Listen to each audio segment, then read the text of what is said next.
Week 3 of the NFL season has finished, and you know what that means. We are back for our Week 3 NFL Roundup. A lot has happened this week, a lot of big stuff. I mean, from Taylor Swift to, dominant victories. I mean, let's just go ahead and get straight into it without further ado.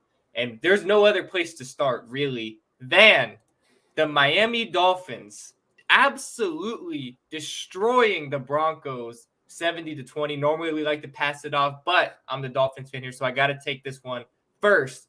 And I'm almost at a loss for words. As a Dolphins fan, you expect at some point it's going to come crashing down, but this team shows no signs of that. I really am lost for words. This team is unbelievable. This Dolphins team, I think they have a chance when this season is all said and done.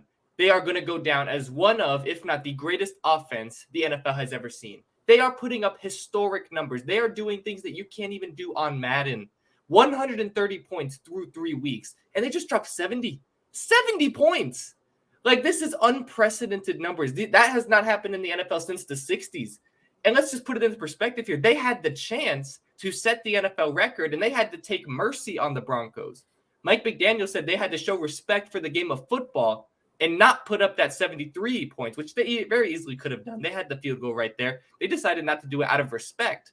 And owners were still saying that the Dolphins were disrespectful for putting up 70 points. In my eyes, it's disrespectful that the Broncos allowed 70 points. I mean, how bad do you have to be to that to happen? It's just absolutely wild what this team is doing on the offensive side of the ball. It's unprecedented. You have to give so much credit to Tua, Tyreek Hill, and for me, Mike McDaniel, because he is showing out week after week why he's up there. I think a top 3 coach in the NFL as of right now. I mean, he's just scheming this offense perfectly. He is like the perfect guy to lead this team. And he just shows himself as a fantastic coach week after week. And for me, he's up there as a top coach in the league already. I know it's still early in his career, but what a hire the Dolphins did by getting him when they did. And it's funny because he could have been a Denver Bronco. He was the ball boy growing up, grew up a Broncos fan. The Broncos had a coaching vacancy. They could have gotten Mike McDaniel. They didn't go after him. Instead, he becomes a Dolphin, and he hammers them by 50. It's kind of funny how the world works out like that sometimes. For me, I don't want to get carried away here. The Dolphins are 3-0, and for me, the best team in the NFL. They've looked so far. I mean, they're right up there. It's them and the 49ers. We're going to get into our top 5 as of right now at the end of the video here, but this Dolphins team is just absolutely crazy. Obviously, next week against the Buffalo Bills with the chance to go 4-0, for me, that's the test where I say, are they legit? Are they the team I think they are? Because if they can take care of Buffalo in Buffalo, division rival, we know that Buffalo, for now, is still the kings of the AFC East. They, after the Tom Brady era, with the Patriots, then Buffalo stepped in. They've taken the crown for the last couple of years. The only way to take that crown from Miami is by taking it from Buffalo. And for me, if they go ahead and take care of business in Buffalo, that's them kind of cementing themselves as the best team in the AFC East and ultimately maybe the best team in the AFC in general. I mean, they might be right up there with Kansas City or even better.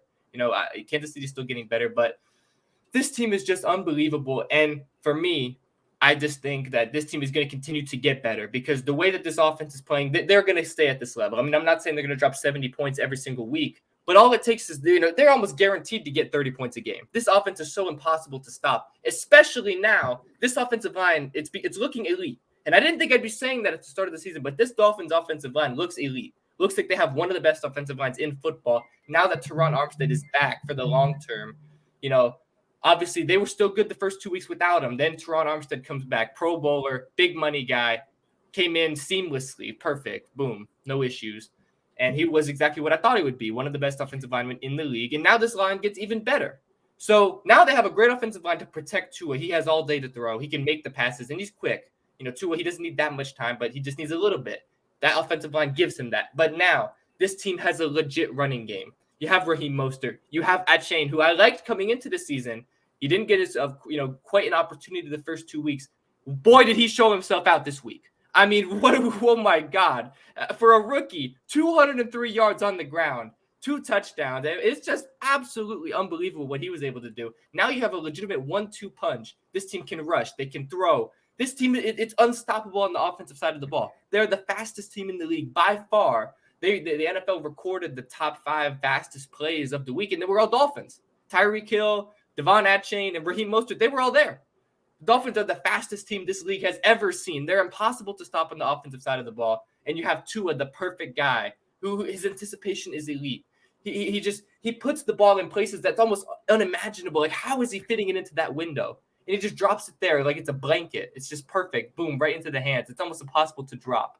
Right into the breadbasket. Tyreek Hill said it. He's the most accurate quarterback he's ever played with. And people clowned him for that because he played with Mahomes. But Tua is that guy. For me, the MVP as of right now. And it's just – look, the main question people are going to talk about is the defense. Can the defense just play at a somewhat decent level to, compete with this offense? Because the offense is going to do its thing. Can the defense do what it needs to do? And I still think this defense is good. It's getting better. Vic Fangio is going to have these guys playing better as the season goes on. And ultimately, let's not forget, Jalen Ramsey is still coming back. Come December, Jalen Ramsey is going to come back. That's like, what are we talking about here? We're still going to add Jalen Ramsey to this Dolphins team. This team is going to get better. The trade deadline is coming up October 31st. I still have a sneaky feeling this team is going to make a move on the defensive side of the ball to get even better. I saw a rumor, Aaron Donald. Don't even get me started. Don't even get me started. I'm not saying it's going to happen. I'm just saying this Dolphins team, on the offensive side of the ball, they're impossible to stop. It doesn't matter what defense they're playing. It could be the 49ers, the Cowboys, whatever you think the best defense is. This Dolphins offense is going to put up numbers against anybody. That's the reality. It's time to accept that. So can this defense just play at a somewhat decent level? Can they be a 15th ranked defense? If they can do that, this team is going to go places. And I think that they can. Vic Fangio is going to figure it out. He's going to continue to improve. Let's not forget, this is his first year there. This is his third week. He's still implementing his system. It's going to take time. And we still have Jalen Ramsey to come back. This Dolphins team is unbelievable. You just have to be excited. As a Dolphins fan, you just have to feel excited. This is the first time in my life where I can say we have a legitimate, case to be the best team in the league. And I've never seen the Dolphins with any kind of offensive firepower like this. It's just unbelievable. And watching this game, it was just like, damn, like the Broncos just had no chance. Patrick Surtain, he looked like a nobody out there. Tyreek Hill was cooking them. And before the game, they were talking about how he was going to be, on him the whole game. It didn't seem to matter. And the thing is, we dropped 70 on the Broncos, and let's not act like the Broncos they have terrible defense. They have a solid defense, led by Surtain. And 70. Okay. It's just unbelievable. So I'll go ahead and pass this off to you before I ramble on for too long here. Okay. Okay. I get to speak. Let's go. Okay, look, I can get that it can be very exciting. It's a lot, to be such a starved fandom that are the Dolphins fans, because they've been starved for so long. What has it been like? Since 2002. When's the last time you guys won a playoff game? I don't. We weren't alive. I wasn't born. We weren't alive. So that's how long. Just take that in perspective. This is how long this fandom is. But I do disagree with some of the things you said. But I think they're not too much oversteps. As far as that they could do this on defenses like the 49ers. I'm a guy, I got to see it to believe it, let's not act like the Broncos defense is the 49ers defense, but look, it's still a like you said, an offense the Dolphins are running that is possibly could be some of the best one we've seen in a very long time. I'm not ready to say some of the best offense we've seen ever, because it's still kind of a small sample size, but I like what I'm seeing. But I definitely want to talk a little bit about the Broncos, because someone's got to get fired here. It's just time to cut to the brass to it. Like after that game, someone had to be fired. I don't care who it was. Someone had to be fired. I would not want to be the defensive coordinator going into the coaching meeting the next day. I would not want to be. I would. That's the last person on earth I would want to be, because God have mercy. What do you even say?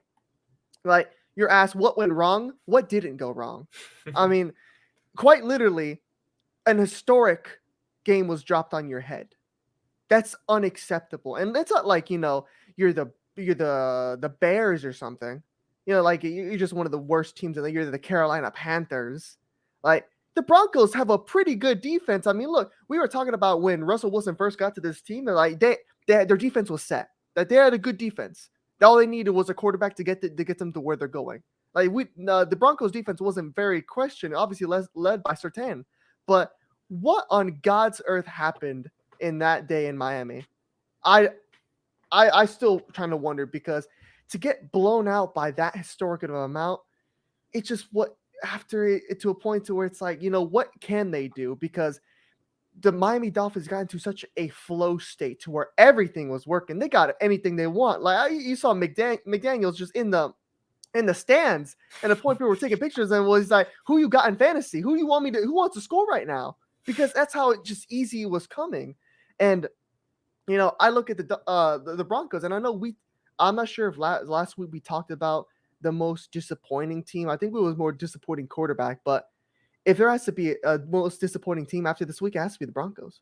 Because how on God's earth does that happen to you? That's unacceptable. I mean, people want to say it's disrespectful, like you said, disrespectful for the Dolphins to score 70. It's disrespectful to allow yourself to be scored by 70. At a certain point, you have to just put your foot down and say, you know what? No, you can't do that. But I guess maybe with an offense like the Dolphins, you don't really have much of a choice and say in that. But to be 70, man, like I wouldn't, we saw interviews even from one of the Broncos, or what was it? I think he's an offensive lineman. Yeah. Offensive lineman. He just looked like, been losing for 7 years. He's lost his joy. He's lost his joy blood. And it's hard to blame him, because to be on the other side of an ass whooping of this magnitude, you don't want to be. You just never want to be in that position. So yeah.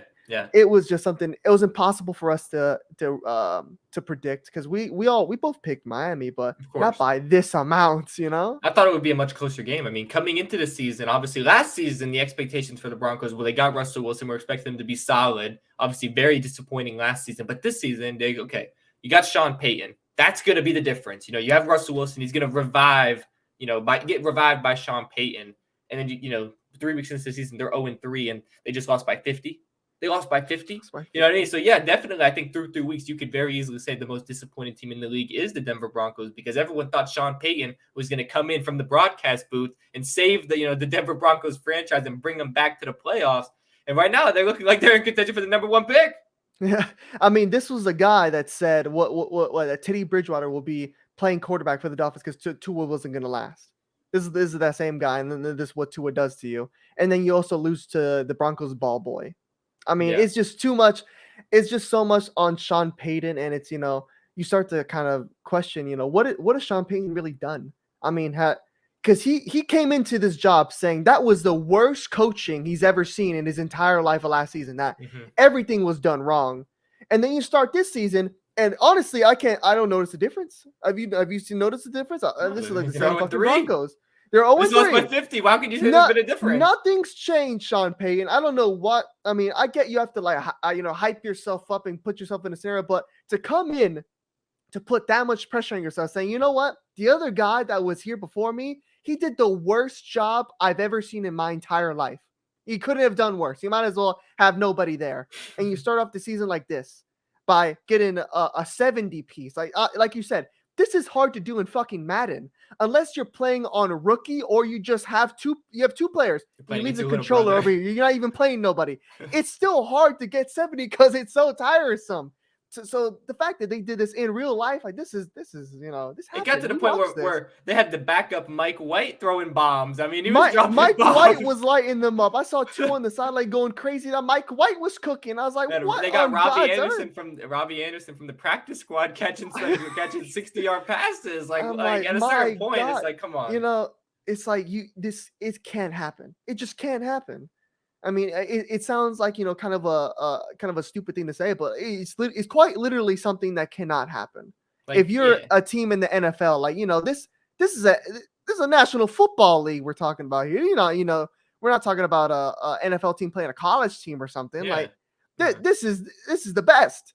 You cannot get set. It's just something that can't happen. I mean, you know how difficult it is to score 70 points in an NFL game. You know what I mean? Like, you put the best team versus the worst team. We just saw it this week. The Chiefs playing the Bears. The Bears are the worst team in the league. They only gave up 41. You know what I mean? Like, it's so difficult to score 70. Like, you know how bad you have to be. How much of a terrible performance you have to do on all facets of the game, on offense, defense, special teams. And even the Broncos are, like, realistically, you look man for man, they're not that horrible. Like, you're telling me that the Bears defense is better than the Broncos defense? No, it's just not. But look, maybe football math is never going to work like that. So it's not like, if the Dolphins play the Bears, they're not going to win by 120 or something. It's just it's a matter of, I think, just putting your foot down, having a presence. I think to a certain point, the players checked out. Yeah, they The did. people Yeah, of course on the they defense did. checked out. So you know what? Fuck this shit. I mean, what is happening? What's going on? But I mean, it was like every single time the Dolphins got the ball, they scored. Pretty much, that's what it was like. So at a certain point on every defense, you single have to say, time. what can we do? Like the coach is calling plays, and it's like, why are we even bothering? Like it doesn't matter what we run; they're gonna cook us. They're gonna complete the pass. They're gonna run for 10 yards on us. It's just deflating. I mean, think about it as a think about you're one of those guys in the trenches. You're battling there on the line, and you're just getting eaten alive. You're getting mauled. They're getting 10 yards of rush on you. Devon Achane, a guy that most teams wouldn't have even heard of before this week. The only reason you knew about him before this week, whether you're a player, whether you're a fan, is if you're a Dolphins fan and you've been very close up and personal with this team. That's the only reason you knew him. I knew him going into the season. I drafted him in fantasy very late on because I thought this kid could be something special. But nobody really knew him. Nobody expected him to drop what he dropped. I mean, we're talking 200 yards rushing. I mean, come on. But I mean, at a certain point, it's just deflating. I mean, it's one thing you have to worry about Tua. You have to worry about Tyreek Hill. You didn't even have to worry about Jalen Waddle in this game, something we didn't even mention. But then you're getting cooked by Devon Achane. 203 yards. It's just deflating. Just like they lost by 70. They didn't even have their second best receiver, their second best weapon. It's like, that's what I mean. You're talking about this Dolphins team being scary. They just dropped 70 without Jalen Waddle. You know what I mean? Like it's crazy. Like they dropped 70 without him. I don't know, but I think it is clear to say that I think we're going to talk about it later, but the Dolphins, it's hard not to have them there because I think overall this is easily going to be the most impressive performance of the year already. This season's already. I can't see anything being more impressive than beating a team by 50. And dropping 70 points on offense. And dropping 70 points because like the other one for me was the Cowboys beating the Giants 40-0. They didn't let a point, but it was impressive. It was impressive, but this is 70 points. Like this is just straight up just dropping 70. I mean, it hadn't been done since the 60s. Yeah, and to do that in the modern game, it's very difficult. I mean, I don't know. So someone's got to be fired. Broncos country is not riding. I don't know what has to happen. I'm glad I'm not a Broncos fan. And we're not we're not gonna talk about it. But next week, Broncos Bears. My God. Oh my God. My God. No, I will not be watching. We'll not be watching that. But obviously, we had our fun talking about the Dolphins here, but we're gonna have to move on to the next game because there is some more talking points across the league, and it's gonna have to be next up on the list. The Cleveland Browns bouncing back, beating the Titans 27-3. Obviously, last week in the roundup, you went off on Deshaun Watson. You said what you had to say. This week, he shut you up a little bit, bounced back, great performance. I'm going to give you the floor here. What was your reaction and thoughts on the Browns beating up on the Texans and Deshaun Watson having a very good game? Look, I think I got caught a little bit with the commentator's curse there a little bit. The one time I choose to openly criticize Deshaun Watson, he goes and the next game has a really good game. But I do want people to have the context here because, look, can we not pretend that the games before, Deshaun Watson did not play very well. Like, he played six or all. We had a handful of games before this game that he just did not look like himself. So that I did not say that out of, full out of, from the hip here, from nothing. We had a body of work that I judged off of. And at the time, it was correct. But I'll give him credit. I picked the Browns to win this game. But I not like I was picking against Deshaun. I just did not. I'm telling the truth here. He was not living up to his $200 million guaranteed plus dollars. He was not. But to be fair, he played well against the Titans. But I do want to, there's a little bit of salt there. It's the Titans.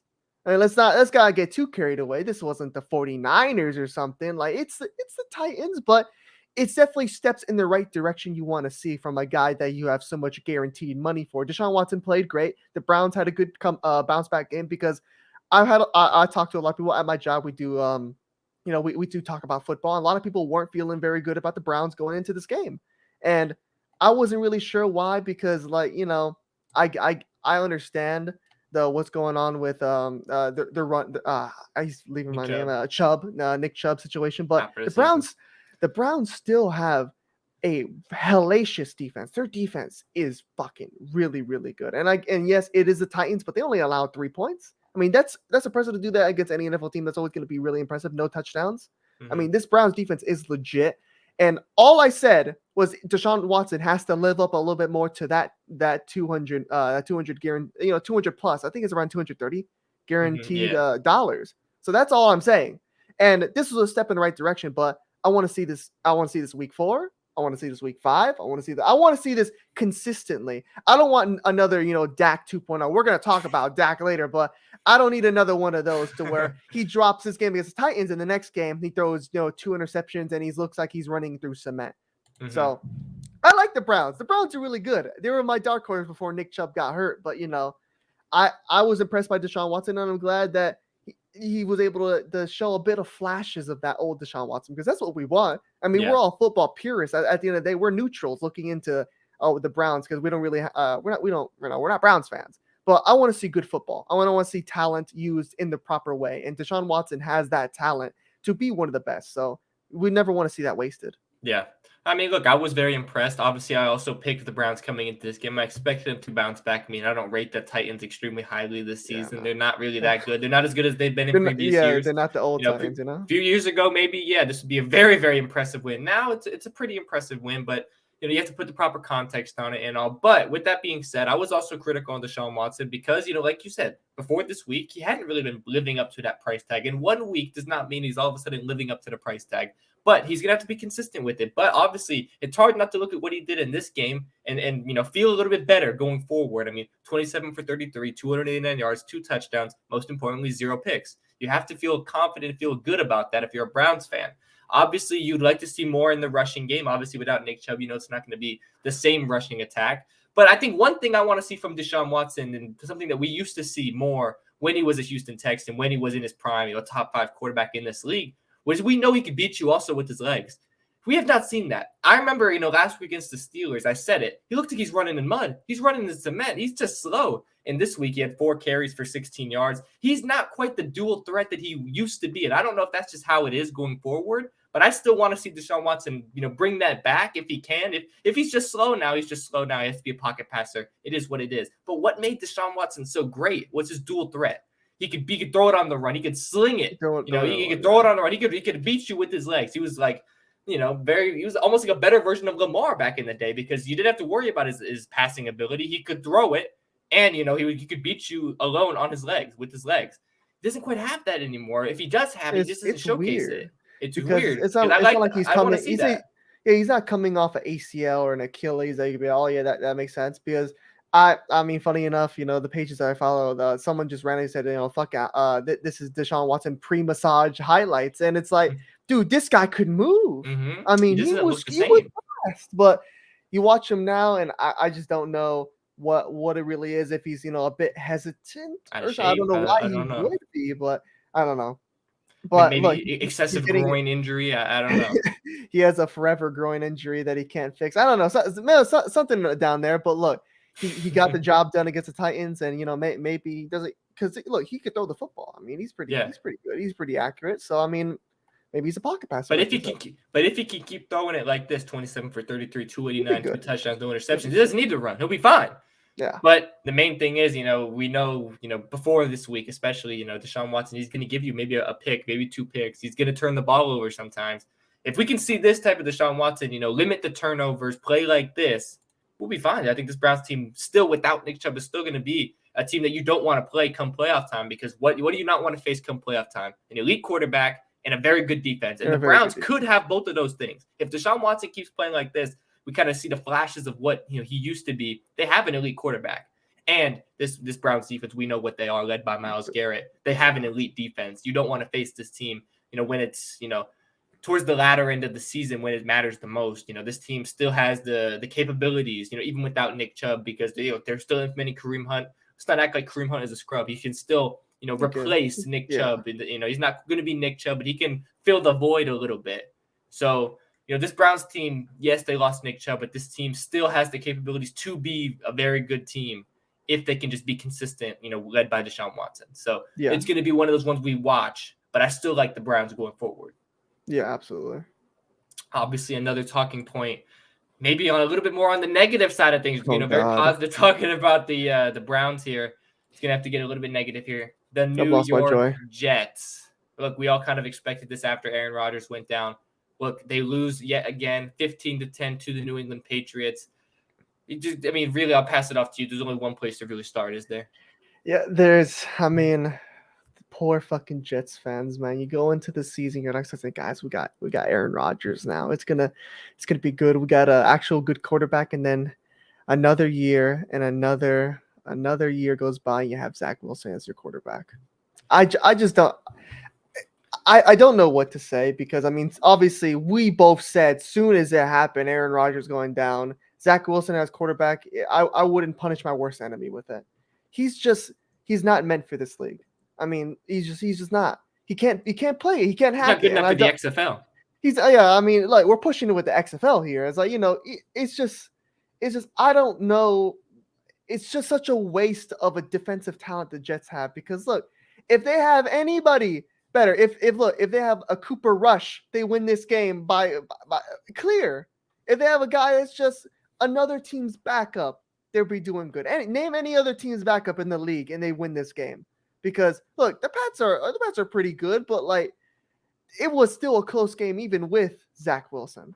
And that's most of the defense keeping them alive, being able to make sure that they don't get blown out. But to have Zach Wilson as your quarterback as a Jets, it can't be anything worse because there's not really much they can do. It's a sense of helplessness. You feel so hopeless to where we're stuck with this guy. And I think did the Jets end up signing somebody? They just signed Trevor Siemian today. Yeah, Trevor Siemian. Like, dude, can you play?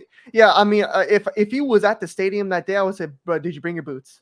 Can you play right now? Because fucking hell, they need him to go right now because anything's going to be better than Zach Wilson right now. I don't know how you get worse. You're not getting better. Or is he training? Is he practicing? Does he attend meetings? I don't know. Like, realistically, I'm speechless towards it because there's almost nothing left else to say. Yeah, it's like I don't know how he can be this bad still. Like there's just no sign of improvement at all. Like at least if you see flashes, like he's getting a little bit better. It's just the same week. Everything is just bad. Like it's just bad, consistently bad. It's like how can it be this bad? And it's just one of those things.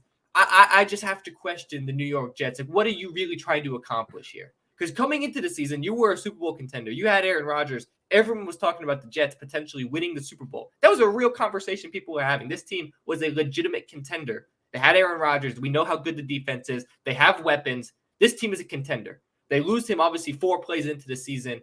Freak injury. It happens. It is what it is. But this front office, this organization should have taken the initiative and said, look, we're not going to just write this season off. We're going to go ahead and say, you know what? Yes, we lost Aaron Rodgers, but we're going to do something. We're going to try to fill the void. We still have a good enough team. If you get anybody else in there besides Zach Wilson, we can still make some noise. We can still do something. All they've done, they've wasted 2 weeks of the season. Well, basically 3, obviously. You didn't know it was going to happen week 1. So you've wasted 2 weeks of the season with Zach Wilson, showing no signs of improvement at all, where you could have gotten somebody else. You could have tried to make a trade. You could have signed somebody. You could have done anything. And instead, the only thing you've done is now you've signed Trevor Siemian, who I do think he's better than Zach Wilson. And I do think he should start next week over Zach Wilson. But that's still not the move that I think you should be making. You should be calling up every GM in the league. All the other 31 teams saying, can I get your backup? Can I get your starter? Can I get anybody?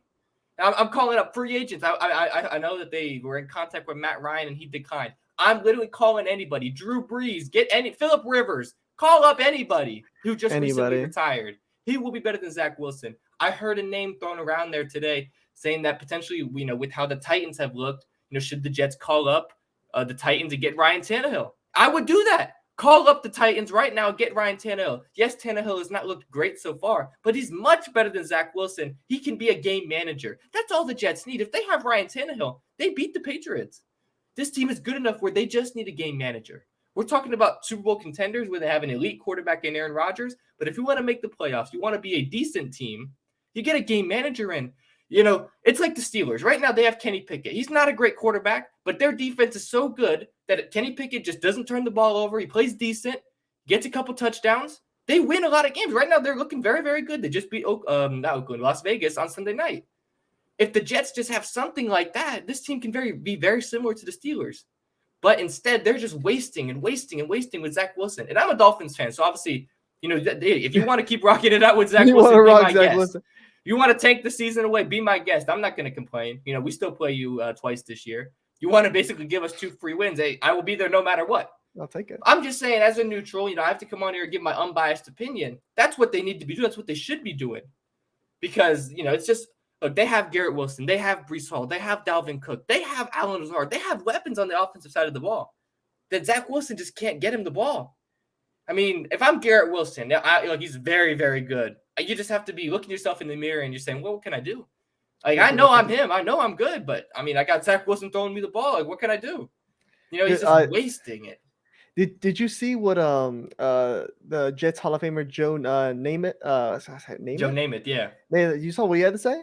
Yeah. He said, I don't believe in him. I don't believe he has a future as a good player. And I think they made the wrong choice with drafting him. And I feel agree. that way. Obviously echoing. That's the Jets' greatest legend saying that. Yeah, that's their greatest legend. But funny enough, I saw that and I was like, maybe the Jets. You ask him, can you lace him up one more time? Joe Namath, can you run it back one more time? One last dance. If he's at the stadium watching that, I'd ask him, did you bring your boots? I mean, is there any way you can suit up right now? Because look, like you said, they have to do something, because to just waste a year of this defense's window, because look, who's to say you can't, be a little frisky wild card and do something if you have, just anybody's backup. Like for example, the guy I was saying, like Cooper Rush. If they have Cooper Rush, this team would be pretty, they're not going to be, they wouldn't be, Super Bowl contenders, but they'd be a nice little team. It'd be pretty nice. Just a game manager, wins. All they need. Yeah, they get you some wins, They wouldn't be, your greatest legend would not be coming out saying your quarterback is the worst thing he's ever seen, Yeah. I mean, look, with Zach Wilson, this team's ceilings is legitimately winning 5 games. And it's not a joke. With Zach Wilson, if they ride it out with Zach Wilson for the rest of the season, if they win 5 games, I'd be surprised. I would be surprised if they win 5 games. That's the genuine. It's crazy to say. With this roster, you just don't look at the quarterback position. Look at this Jets roster, and if you say this team's going to win 5 games, you'd say you're crazy. Then you look at the quarterback and you say, okay, it makes a little bit more sense. But it's just like you have anybody else in there, and this team can, make some noise. They can be solid.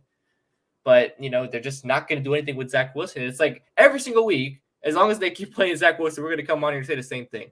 It's just like I'm going to use this as a bar of soap until I can't use it no more. You know what I mean? It's like I'm going to keep, it's just going to be repetitive. It's going to be the same thing. Everyone sees it. I just don't know. Like, if you're the head coach, you're Saleh.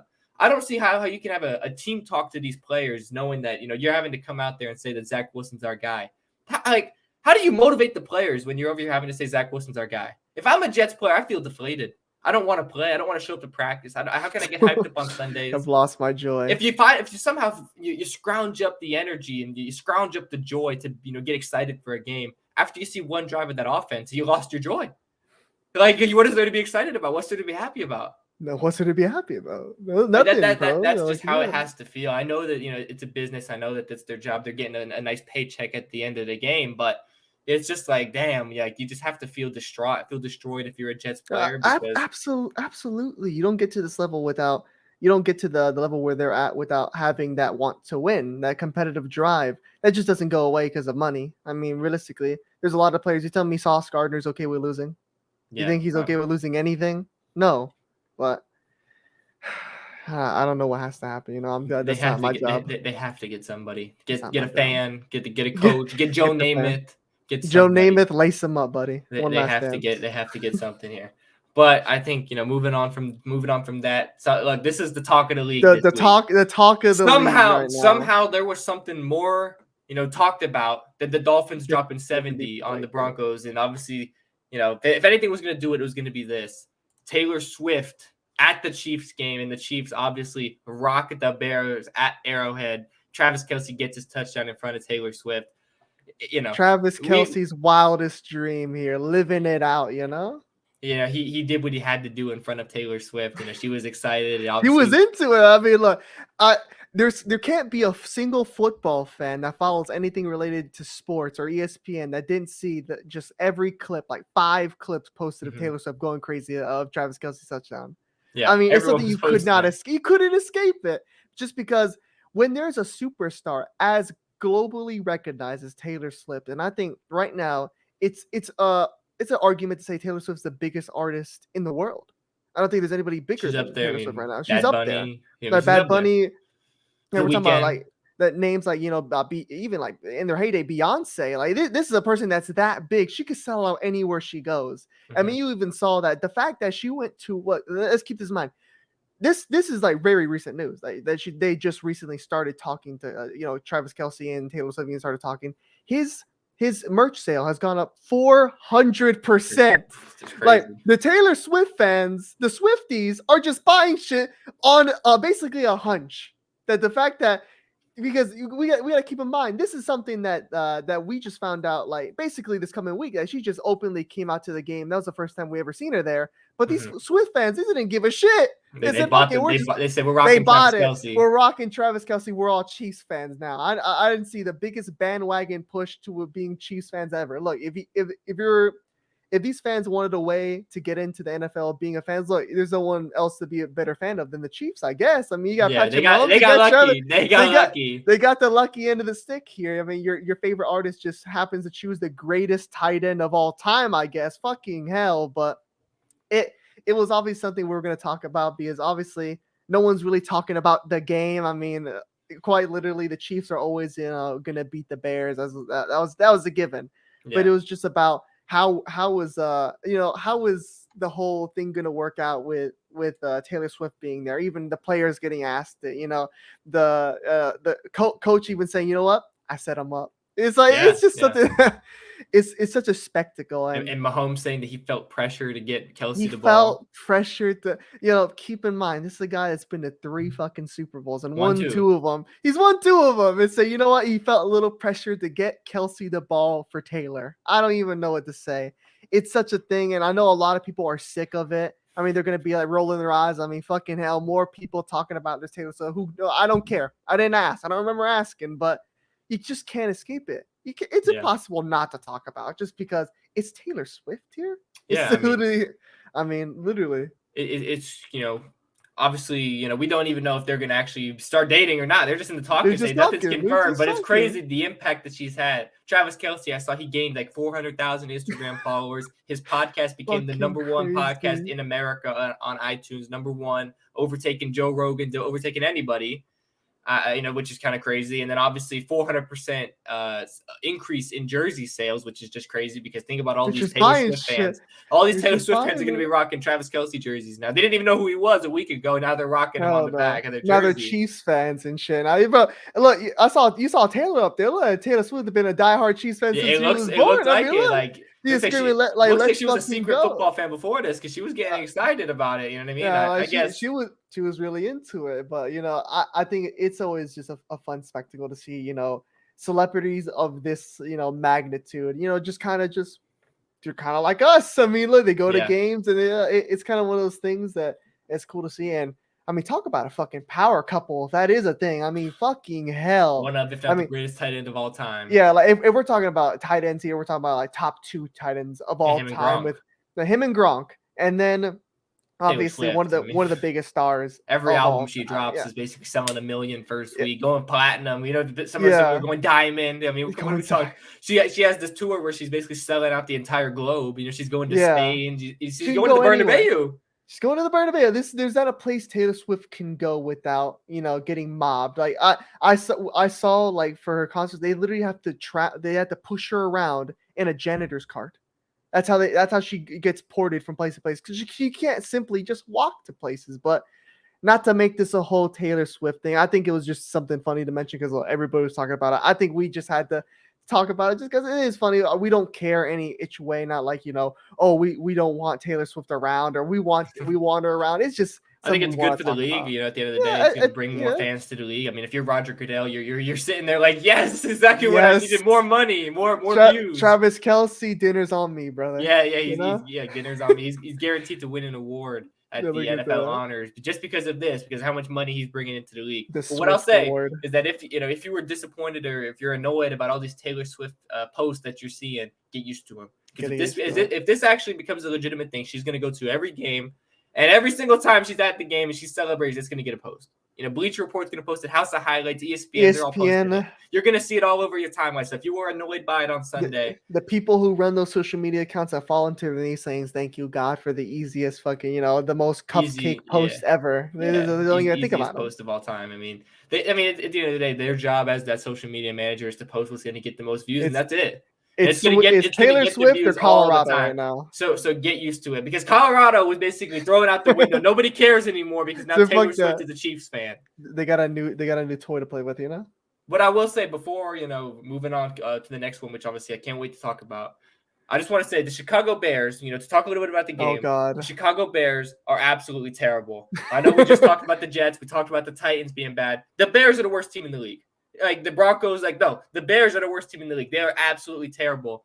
I'm not gonna lie, I'm a bit surprised, because I didn't think the Bears were going to be a very good team. I didn't think they were going to be a contender or anything like that. But I expected Justin Fields to be playing better football. And right now, he looks like one of, if not the worst quarterback in the league. He's right there with Zach Wilson. That's how bad he's been so far.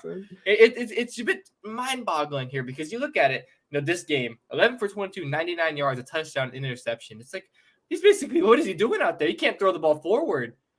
And I don't really know. Obviously, you have to, scratch your head a little bit, because, should the Bears have drafted a quarterback?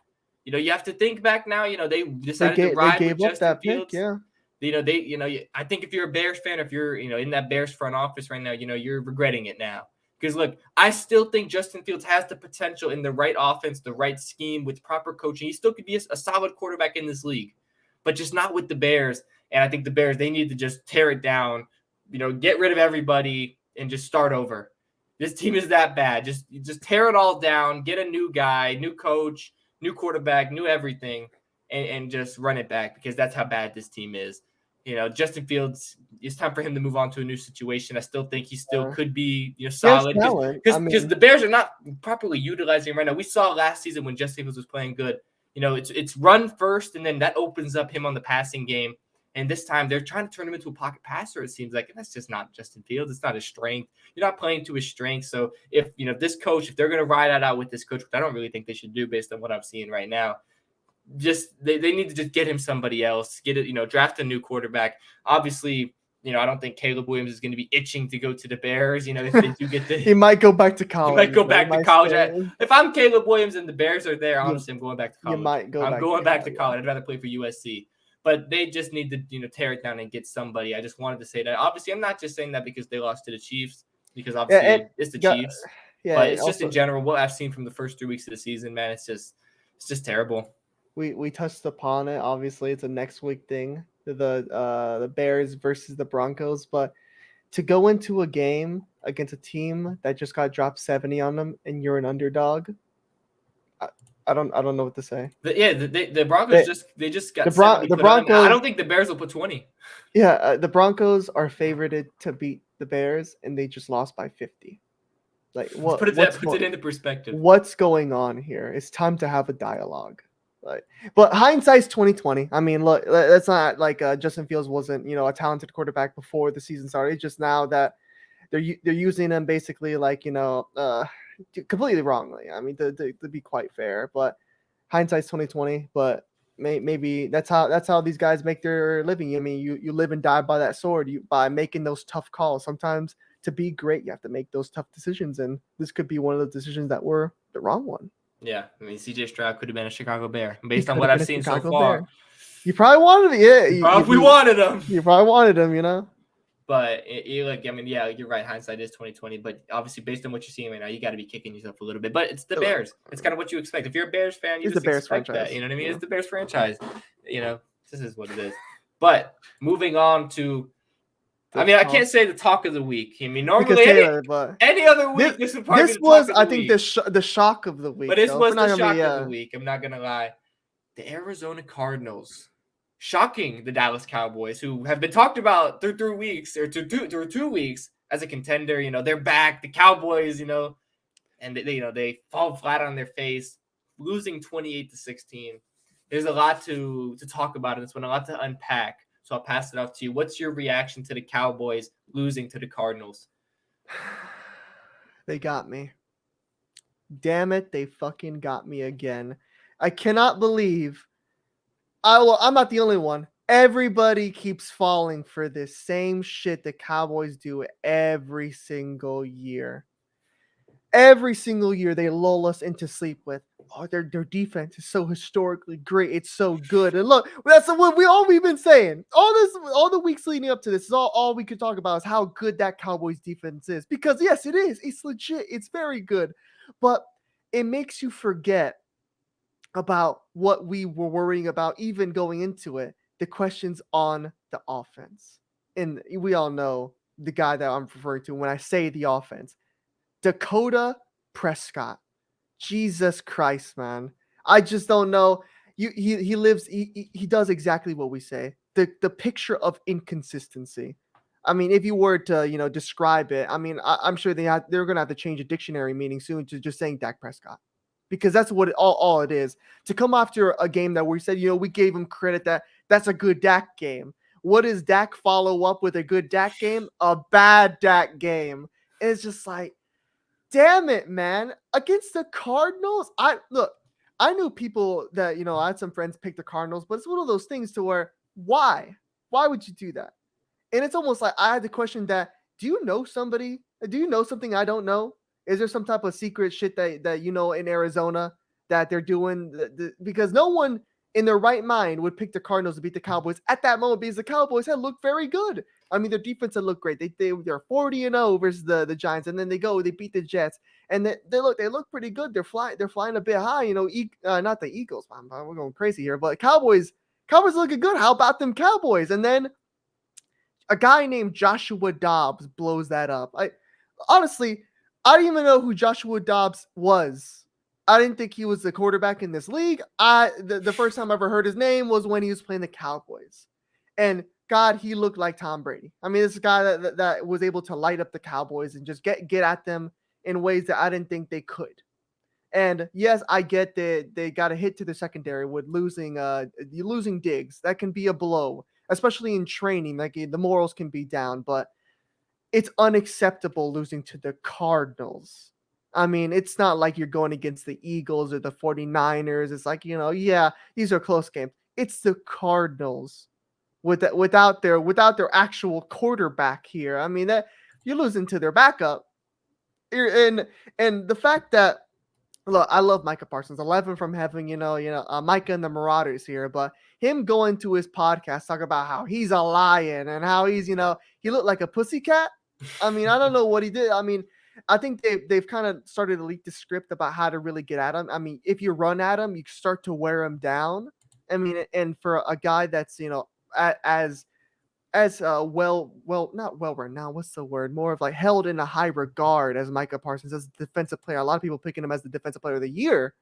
I mean, they're starting to notice that he's a bit smallish for an edge guy to get at the quarterback, and that, if you have a good run game, it can wear him down. And it starts to wear him down. And when you wear down Micah Parsons, they start to not to really get at the quarterback as well, because obviously it's led by Micah. I mean, that's their guy. And that's mostly what, guys like Skip Bayless, that want to say that we have this guy and you don't. But the league is starting to understand what they have to do to throw that guy off. Mm-hmm. And when they can do that, it throws everything off, because their Cowboys are led by their defense. And when the Cowboys cannot rely on just scooping scores, pick sixes, and just, strip sacks, those are things that happen, but you can't really rely on it. You can't really go in a game and say, don't worry, our defense is going to get like 2 pick sixes and we're going to get a couple scoop scores. No, that's not how you win in this league. You have to have your offense. As great as your defense is, your defense is going to get got at. I mean, great offenses are going to get at your defense, because that's just how it works. Great offense is always going to beat great defense every single time. That's why you got to rely on your offense to get you somewhere, to get you something. Mm-hmm. But with Dak Prescott, it's not gonna happen. He's not gonna cut it, unfortunately. But I'll close it out with, fuck, they got us again, man. They keep getting me. I'm keep fucking falling for it, but I swear this is the last time. What did I say? Yes, I said that the Cowboys were looking very good after these first 2 weeks of the season. Everyone was saying that. But what did I say? I am not going to trust this Cowboys team because of one man, and that man is Dak Prescott. And he proved me right yet again. When it mattered the most, throwing that interception into triple coverage. And you watch that back and you just say, that is why I do not trust the Dallas Cowboys. That is why this team is not a contender. And obviously, after the first 2 weeks, they fooled everybody. Everyone was saying, this Cowboys team is legit. They're the best team in the NFC. They're going to the Super Bowl. They're back. It's over.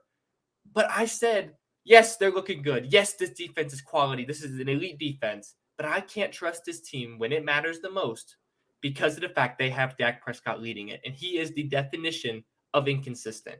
And yet again, he proved me right on Sunday against the Cardinals. Losing to the Cardinals is unacceptable. Yes, you can make your excuses. You lost Diggs in practice, and obviously that's deflating. That's a blow. Your defense is going to take a hit. Yes, I understand that. That's tough to recover from. But it's the Cardinals. You cannot lose to the Cardinals. And obviously, that's not the reason why they lost. You should be able to beat the Cardinals without Diggs. That's the reality. Their defense, yes, they gave up 28 points to the Cardinals. It can't happen. It didn't look as good as it's been in previous weeks. But I still think they lose this game because of their inability on offense. Dak Prescott was not what he needed to be. He needed to step up. He needed to be the guy. Diggs is down. You're a leader of the team. You have to step up, take the reins, and say, you know what? We're going to go out there. We're going to murder the Cardinals. We're going to destroy them. Do it for Diggs. Use it as inspiration. But this team looked deflated. They looked flat. They looked lethargic. They did not play good football. It's the Cardinals. You made the Cardinals look like they're not tanking. Let's not forget this Cardinals team is supposed to be tanking. Every one of their fans is thinking that they're getting Caleb Williams. They're trying to tank. And on Sunday, they looked like, this team is going to the playoffs. You know what I mean? Like Joshua Dobbs was lighting them up. James Conner had a good game. I mean, this Cardinals team looked like they weren't tanking on Sunday. They looked like they were a legitimate football team that has aspirations to do something this season beyond tanking. But that's the Cardinals. They're trying to tank. Some of their fans were saying, why did we win this game? They didn't even want to win. They didn't want to win the game. In the Cowboys, this was the game you can't lose. Yeah, you're going to have tough games coming up. You still have to play the Eagles. You still have to play tough games, You can't lose to the Cardinals. If you want to be a contender, you want to be the team that everyone says you were, and you said that you were. Micah Parsons said, we're contenders. Everyone wants to say that. You want to show that you're contenders. You can't lose to the Cardinals, and that's what they did. It just goes back to the point. I said it last week. I've said it, 1,000 times, off camera, and I'll say it again. You will not win a Super Bowl with Dak Prescott. He is the definition of inconsistent. When it matters the most, you cannot trust him. And this game was just a week 3 regular season game, and you can't trust him. You knew that, if he has a good game, it's only a matter of time before he's going to have a bad game. He's inconsistent. You were never going to get that game. We saw week 2 against the Jets, 255, 2 touchdowns, no interceptions. You said, okay, if he can be consistent like that, yes, this Cowboys team is going to be good. But if you really watched the game, you watched the Cowboys, you watched Dak Prescott over the years, you knew that wasn't going to happen. You knew he wasn't going to be consistent. I mean, look at the body of work. You have to look. You have to judge the statistics. You have to judge the body of work. And all Dak Prescott has shown over the years is that if he has a good game, he's going to have a bad game. He is not consistent. That has been the Cowboys' Achilles heel year after year. It's why at some point, last season when Cooper Rush was balling, they were saying, should we play Cooper Rush over Dak? Obviously, they went back to Dak. We know how it ended. I still think that, that was the right decision because Cooper Rush was not really, that big of a difference to Dak. But the point is, if you are the guy that you say you are, you're the big money quarterback leading the Cowboys, you have to be better than this. And this Cowboys team, their ceiling this season is maybe they win a playoff game. Maybe they win in the wild card round. They're going to be a wild card team. The Eagles are going to win the division. That's the reality. We know this. The Cowboys team is not good enough to beat the Eagles. They're not going to win the NFC East. So this Cowboys team, their ceiling is making it in as a wild card, maybe winning that wild card weekend game, but they're not going any further than that. They're not going to make the NFC Championship, much less the Super Bowl. That's their ceiling. Their ceiling is being a wild card team, maybe winning a playoff game, but that's it. And that's going to be their ceiling as long as they have Dak Prescott as their quarterback. That's the reality. So I don't know what you do if you're the Cowboys, if you're Jerry Jones, if you're, if I'm being honest, if you want to win a Super Bowl, you can't do it now. You can't do it this season, but you look for a new quarterback. Yeah, that's the only way. If you want to be that team, you want to win a Super Bowl, you have to get rid of Dak and you have to get somebody else. Well, if we're talking about a quarterback here, they did bring in Trey Lance, and I did want to pose this to you. So let's say we go into week 4 They play the Patriots, and he stinks it up again, and they lose to the Patriots. Would you start looking at maybe, hey, Trey Lance, wanna get some reps here a little bit? Is that something that the Cowboys should look into? I'm not gonna lie, I think so. Because look, what we've seen from Trey Lance, obviously it hasn't been great. But we know what you're getting out of Dak Prescott. You know that he can be great. He can be a very good quarterback in this league. But we also know when he's bad, he's bad. He is the definition of inconsistent. So obviously, I'm not saying Trey Lance is the definitive answer. I'm not saying that if you put in Trey Lance, this Cowboys team is going to be Super Bowl contenders. They're going to be the team we all thought they were. You know, they're going to the NFC Championship. They're going to the Super Bowl. I'm not going to say that. I'm not going to go that far. But what I'm saying is he still has potential. We don't know exactly what he could do in this offense.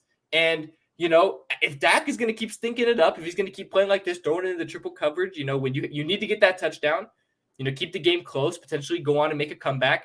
You throw it in the triple coverage, you get that interception. Why not throw in Trey Lance? You know, to me, why not? Because to me, you need to know what you have. You know, you took the opportunity. You said, you know what? We're not 100% confident in Dak, and you shouldn't be. That was the smart move. You know, why would you be 100% confident in Dak based on what you've seen? So you at a certain point, you have to say, let's see what we got with Trey Lance. We know what we saw with San Francisco. They picked Brock Purdy over him. Yes, the body of work hasn't looked that great, but there still is a good football player in there. So let's see what we got. He was a high pick, yeah. Let's see what we got with him. And to me, I think that's what they should do. You know, it depends on, we'll see. But to me, they should, at a certain point, you know, if Dak keeps playing like this, because we don't know, he's inconsistent, sometimes good, sometimes bad. So he could bounce back next week and look like, you know, a top 5 quarterback, because that's what Dak loves to do. But I'm just saying, if he's going to be like this consistently, why not? Let's see what Trey Lance has. Yeah, because I feel other than that, then why would they make that decision to get Trey Lance if you weren't gonna try and give him a couple reps? Because look, I'm not saying, oh yeah, do it next week for the Patriots. If Dak Prescott is starting, it's over. You have to put Trey Lance right now. But I'm saying if he throws a couple more of these flashes of these games to where it's like, you know, they quite literally lost this game because of Dak. He throws the triple fucking coverage. I mean, who does that? I mean, that's just like 101. You get pulled from a college game if you do that. You can't do it. And you make a move to Trey. Yeah, Zach Wilson level stuff here. But you make a move for Trey Lance, and when they made that move, he didn't tell McCarthy. He didn't tell Dak. He didn't let anybody know. Jerry Jones made this move without basically telling anybody because he just went for it. So if you make that move, there has to be some type of reason. And I don't think Jerry Jones is a stupid person. I think he's a very smart man. He has to have done this for some reason, and I think I don't think he's completely out on Dak because obviously he drafted Dak. He's gonna. Jerry Jones always had a weird fixation on players he drafts. I mean, he loves them because they're like, you know, I picked this guy. He likes to pat that ego a little bit. But I think to a certain extent, there's going to be to where when he gets so many of these, you know, clear signs that Dak is a person holding this team back, why not try Trey Lance out? Because there's reasons why he was a high pick. He has those flashes in him, and we didn't see that much in the 49ers. But to be fair, I think the 49ers could be something that hit or miss, maybe for depending on just the quarterback. I think his style just did not fit the 49ers perfectly. What they wanted to do, yeah. What they wanted from what Trey Lance offered. It wasn't something that he could give. Maybe you could do that in Dallas. I'm not saying you can, but something to try out, because if you're not going to try him, then why'd you get him? Yeah. You know? Yeah. Why would you make that move if you weren't willing to, you know, eventually at some point, if Dak is not because you already have a backup. It's not like, oh, we don't have a backup. You have Cooper Rush, and he's shown that he can. You know what, Cooper Rush, he's a very solid backup. So why make that move? You make that move because you make that move because you think in the back of your head, at a certain point, Dak Prescott might not be playing at the level we need, and I want to see what Trey Lance has to offer. So, like you said, if after week 4, if they lose to New England and Dak has another performance like this where he's throwing in the triple coverage, you know, in the fourth quarter when it matters the most, when you need a touchdown, and, you know, you can come away from the game saying, yeah, Dak might have been the reason we lost that game. You know, so if that's going to be the case going forward, at a certain point, you have to say, you know what, let's see what we got in Trey Lance. Because, you know, obviously, if Trey Lance, you know, you put him in, he's not the guy, and you don't think Dak is the guy, then you have to figure out who is the guy, or what are we going to do find here? The guy. You have to find the guy. But right now, you don't know what you have in Trey Lance. He might be the guy, but you have to put him in, get him some reps, get him some opportunities, and see what you got. So I don't know if they're going to be willing to make that move so early on in the season in week 4. But honestly, I would do it. I would try it out because at a certain point you just need to know. And I understand that could ruin Dak's confidence, but where is Dak's confidence anyway? I mean, I don't know. I mean, after the game, he's giving weird press conferences like, the world got what they wanted. What do you mean by that? I don't quite. He says very weird things. Like, I mean, look, after it's only week 3, and he was talking like, there's only one team that went undefeated. So, dude, it's week 3. It's like something you expect from, like, it's week 10. You're 10-0. You're getting close, and you finally lose a game. And say, oh well, like the Eagles last year. Yeah, like, oh, we only, only one team went undefeated. It's like, what the fuck is like? It's week 3. No one was over here saying the Dallas Cowboys are going to go undefeated. Like, it's such a weird thing to say. And but you're playing Arizona. Yeah, you got to go 3-0, man. Yeah, you got to go 3-0. No one's expecting you to go undefeated here. We expect you just to beat the Arizona Cardinals, a team that's tanking for Caleb Williams.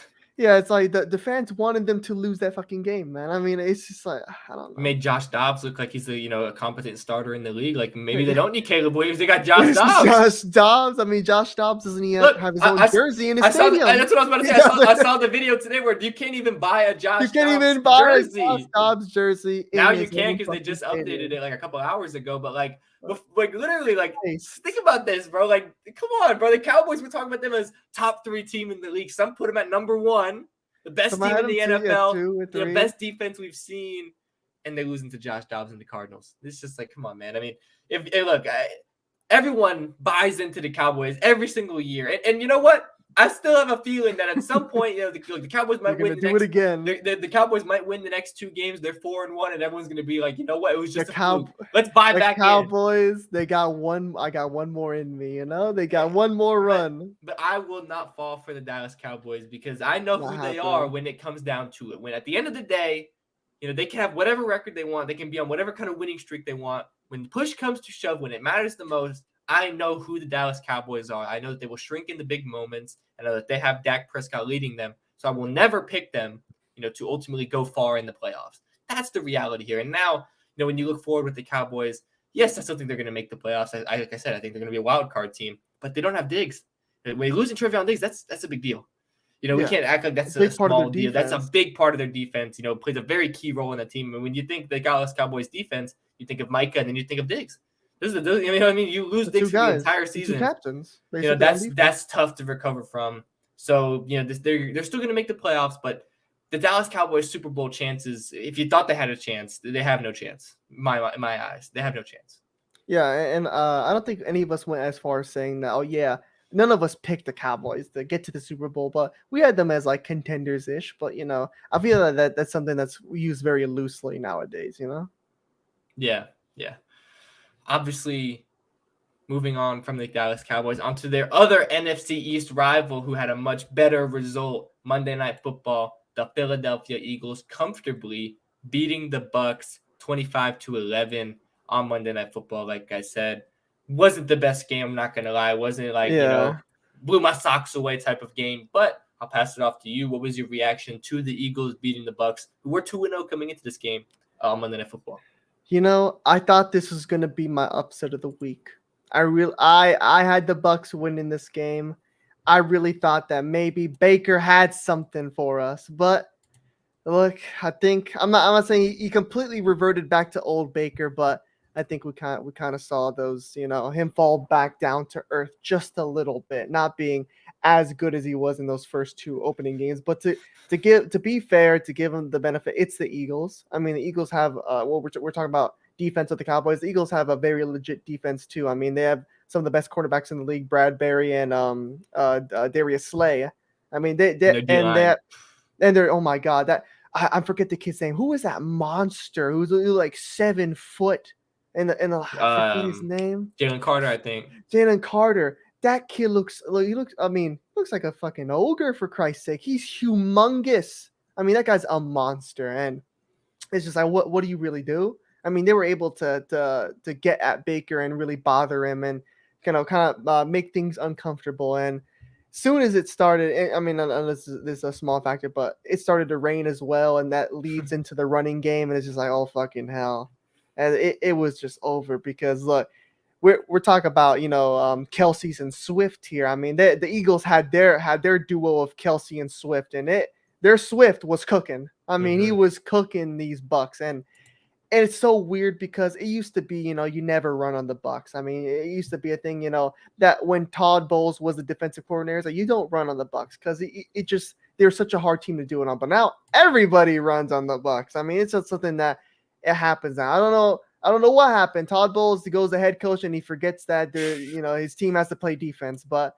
to be fair, I mean, Mike Evans, what were you doing, blood? I mean, he waited until the fourth quarter. He waited till the fourth quarter to start pulling out these Randy Moss fucking catches to where he's catching in one hand and shit. And it's like, where was this at the start of the game when you're dropping clear touchdowns in the end zone? Because they're hard passes. I mean, they're hard catches. But when you're that guy, and I mean, I think we both live by that rule as a receiver. If it hits both your hands and you're that guy, you gotta catch it. There's no excuses because look, you're Mike Evans. You're the best receiver in Bucks history. I mean, you just are. And a lot of fans want you to get paid. You want your money. You got to ball out. Then you got to be like, it's undeniable. I'm not saying he doesn't deserve his money anyway because he is one of the best. He's the best receivers in their history. But you don't get it off those performances. You got to show up a little bit more. And it's just overall, the Bucks are not at that level because no one had the Bucks as high as rated. No one thinks the Bucks are going to go as far as the Eagles are going to go. But I thought this could be a little frisky game that we could see, and maybe a little surprise here. But it's just the clear skill gap and gaps between these two teams was clear. That the Eagles are just clearly better, and the Eagles are pretty good. I mean, Jalen Hurts. He played an all right game. It wasn't nothing that blow me away. Had a couple. I think he had 2 interceptions. That one was more of a good play on the defense. The other one was a miscommunication. But it's something that I think is still early weeks. I think by later on mid-season, later on season, this Eagles team is going to be fully rolling, and they're going to be a problem. I think there's still going to be a problem. I 100% agree. I come away from this game like you. Earlier on, I picked the Bucks as my upset of the week because I thought they were riding high 2-0. Baker looked like Baker Mayfield from college. Chicken bake. Yeah, he looked like the number 1 pick, Baker Mayfield. And I said, you know what, Monday Night Football at home, they could do something here. I picked the Bucks, but I come away from this game saying that this game, the Bucks were lucky for it to be 25-11 because for me, watching this game, it was just a vast gap between these two teams. I mean, the Eagles were up here and the Bucks were here. 25-11 is actually flattering to the Bucks because the Eagles were just so much better. In all facets of the game, yes, Jalen Hurts didn't look like the Jalen Hurts we know in this game. I think that it's still early on in the season. I saw the reports that it was playing through the flu. It was like Jalen Hurts flu game. The flu game. I'm not expecting this to be the what the Jalen Hurts we see from here on in, but the Eagles still won comfortably. What I come away from this game taking it is that the Kelsey Swift duo for the Eagles is better than the one that they got in Kansas City. I mean, it was pretty good. DeAndre Swift is looking like Barry Sanders out there. I mean, where was this at when he was in Detroit, man? He was just this Philly offensive line is crazy because they're just making holes that DeAndre Swift is like, oh my God, like I've never had holes this big. I mean, he's just running through basically like there's no one there. I mean, he's getting 8 yards a carry. It's like they couldn't stop him. Like they could not stop the Eagles rushing attack. And when a team is rushing like that, it doesn't matter what team it's very hard, to beat a team that's rushing that good. And that's what I come away from thinking. Like Jalen Hurts doesn't have to light you up with his arm if the Eagles are going to be able to run the ball like this consistently week after week. And, don't even get me started on that defense because this Eagles defense is very, very, very good. I mean, Jalen Carter. Why did we let Jalen Carter fall to the Eagles? I mean, I know there were off the field issues. There were some concerns about his character and all that. But, coming out of Georgia, we knew that this guy could have potentially been a top 5 pick. That's how good he was. And we let him fall to the Eagles, who already had a good defense. How did this happen? And he's just showing, why he could have been a top 5 pick because, my God, he looks really, really good. He looks already like he's going to be a Pro Bowler potentially in his rookie year. It's just crazy. This Eagles team got better, I think, from last year, and they made the Super Bowl last year. So this Eagles team is going to be a threat. This team is no doubt, going to be right there in the mix to make the Super Bowl. I think right now it's clear cut. Unless injuries happen, the NFC Championship is going to be a rematch 49ers, Pretty much. Eagles. And I think the gap between those two teams is closer this year because I still think if, the injuries never happened to the 49ers quarterbacks last year, the 49ers would have won that game. I thought the 49ers were a better overall team than the Eagles last year, but I think the gap is very, very close this year. If there's no injuries and it's just, line it up, two teams, no injuries, it's going to be a very, very close game. Either team could win that because this Eagles team is very, very good. It just kind of comes down to, is this going to be, Jalen Hurts is he going to, play like the Jalen Hurts we saw last year? I think so. So I think it's still early. It's still early. When he gets, into that midseason form, when he hits his stride, the Eagles team is going to be firing on all cylinders. They have the defense, and once this offense gets clicking, they have the rushing attack. It just comes down to, we saw some throws yesterday where you say that's the Jalen Hurts we know, and then we saw the couple picks I think where it was like, was it the first touchdown or the second one where he got hit?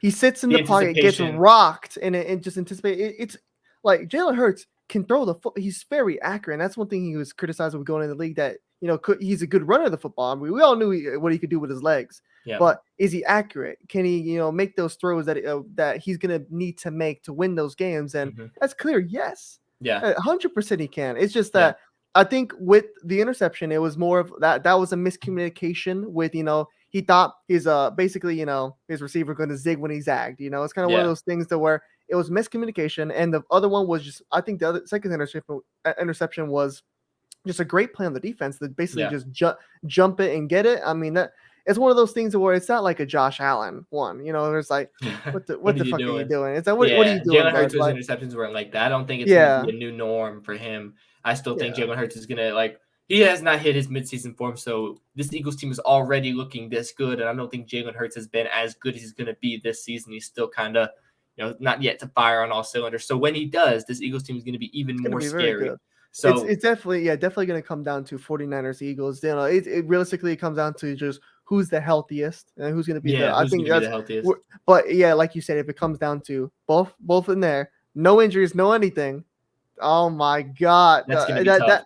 That's tough because obviously that's almost a Super Bowl level matchup right there. That is a super level. But I think that you could argue that whoever wins that game wins the Super Bowl. I mean, almost, definitely. But obviously, that's a conversation for another day. I think. Yeah. I just come away from that game thinking that it's 25-11, but the Eagles, the Bucs. I think the Bucs are going to end up in the playoffs. They look to be a solid team. I think they're wild. I think they're that much better. Team. I mean, if you I don't know if anyone else felt this way, but after watching that game, I'm just like, the Eagles are just way better. I mean, defense, offense, special teams, they're just way better. I think the Bucs never had a chance. Yeah, other than the chance where they could have took the lead on it was very early on in the game. But even if they took the lead, there was no real thing that the Bucs could win this game. It was just that because I think you can almost judge it by the fact that the Eagles were able to have a 10-minute possession to close out the game. I was like, how that to do that? That's elite, because that's immediately what splits of what you need your team to do to win football games. To be like, we need to protect and hold, and the Eagles, they can do that. I mean, especially against the Bucs. I mean, the Bucs defense, they have a pretty good defense. They can force turnovers. The only thing they struggled to do was put pressure on the quarterback. It looked like Jalen Hurts had a time to basically go to Philadelphia, write up a play, and then come back. But other than that, I mean, it's still a good defense. And this Eagles team, I mean, they have the most unstoppable play in NFL history. When it gets to short yardage, 3rd and 1, 4th and 1, what they're going to do, and you can't stop it. So it almost makes this team unbeatable, because it's basically like you can't let them get to 3rd and 1 or 4th and 1. If you do that, it's basically a first down. It's almost impossible to stop. So it just makes the Eagles team that much harder to stop, because, most of the time in this league, you get to 3rd and 1, you get to 4th and 1, you can get a stop. You can, that's big momentum shifting plays. But with the Eagles, it's just not like that. You have to basically get them to 3rd and 5 or 4th and 5. That's the only way you can actually get this team off the field, because when it gets to 4th and 1, when it gets to 3rd and 1, you know what they're going to do, and you know you can't stop it. So they're going to get that fresh head of downs. It wears you down on the defensive side of the ball, and it's just like there's nothing you can do. Yeah, I totally forgot about that, and not to make it too long, see if we made it a little bit short. But do you think the NFL should look into that and see maybe something they should ban or something of that sort? Like I'm gonna be honest here. My initial reaction is that when I watch this play and it's so unstoppable, I'm like, they gotta ban this. Like, this is too good. It's too unstoppable that they gotta find a way to get this out of the league. But when you just sit there and you think about a neutral perspective, unbiased, I don't think they should. I mean, what about that play is illegal? They're not doing anything illegal. All they're doing is just pushing. They're just using they're just in the trenches and they're just pushing. And their offensive line, they're basically saying our offensive line is better than your defensive line, and we're gonna get the yard. And to have Jalen Hurts, the guy who is perfect for that. I mean, big body, squats like 600, 700 600 pounds. Yeah. I mean, I like, as much as I want it to be illegal because I watch the Eagles and I'm like, damn, like you can't stop this shit. Like, damn, I want it to be illegal, but they're not really doing anything wrong. Like, they're not doing anything that just should make this play illegal. It's not like they're false starting or something like that on the play where it's just like it's not getting called. It's like they're not doing anything that should technically be illegal. I mean, they're lining up, which is it's illegal to line up that way. And then just quarterback sneaking it, but they have guys behind them pushing them. It's a power snake, yeah. Like, based on the rules of the game, I'm just like, I don't think I can see a way as why they should eliminate it, besides the fact that it's just too good. It's just too good, yeah. I think there's a possibility they could look into it, but I think if like people really have a problem with that, look, I forget which player that said it. It said, bro, why are other teams doing this? Like, what the fuck? Why are they acting like Philly's the only team that can run this place? Oh, Jalen Hurts is the only person that could possibly withstand this power push. Fuck no. If I was the offensive coordinator, I'll be like, I would immediately steal this. I'll be all right, fuck it. Because like, if they're not gonna ban it, and I realistically, unless you're gonna add another line of people to push to stop it, you're not gonna be able to defend it. You're not gonna be able to stop it. So might as well join into it. Might as well do it. And I think it's one of those things, like, the quarterback sneak has always been in the NFL. We look at Tom Brady. Tom Brady was the master of the quarterback sneak. Master of the quarterback sneak. He almost always got the quarterback sneak. 3rd and 1, 4th and 1. Tom Brady sneaks it. He's going to get that yard. And it's like, you didn't ever thought about banning the quarterback sneak. No one ever thought about that. I mean, so it's just like, there's nothing wrong with the play. This was just more of a guarantee. As soon as you see him line up like that, oh, fucking hell. I think they've literally said it. It's only been stopped like one time out of like 40 attempts, and the thing is, crazy like that. Bucs, they stopped it one time, and then they just got it the second time. Yeah, so, like, if you're lucky enough to stop it once. Because the Eagles are they're so confident that they'll get it, even if they try on a 3rd and 1, they're just gonna do it on a 4th and 1. Because they're gonna get a couple inches, and then all you get is get a couple more inches. Yeah, it's so draining because you're just like, you stopped the 3rd and 1. Like, yes, you're hyped up as defense. Like, oh wait, you said, wait a minute. You gotta do it again. Keep the offense on. Fucking hell, it's like, damn it. But I think other teams should be doing it because there's other quarterbacks in there. You tell me, you think someone like Lamar. You think Lamar can't do that? I look at a guy. I mean, Keenan Allen was the guy who said that, why isn't our team running? So I look at a guy like Justin Herbert, big body. He could do this. Josh Allen, you tell me Josh Allen can't do that? Yeah. Josh Allen, like, come on, Buffalo should be looking into doing that play because Josh Allen is another guy like. He's another guy that'd be unstoppable. It's even guys like Patrick Mahomes. Patrick Mahomes could do that. I mean, why not? We're talking about getting 1 yard. If you have a decent offensive line with that play pushing, the backs pushing you. Even someone like Brock Purdy, it's like you don't need the Rock at quarterback to make that work, because at the end of the day, you're having basically your back and a receiver shove you. You're getting pushed. You're getting forced over the side. It's like, you can be whoever you want. Just hold on to the ball. We're gonna get you there. You know, so.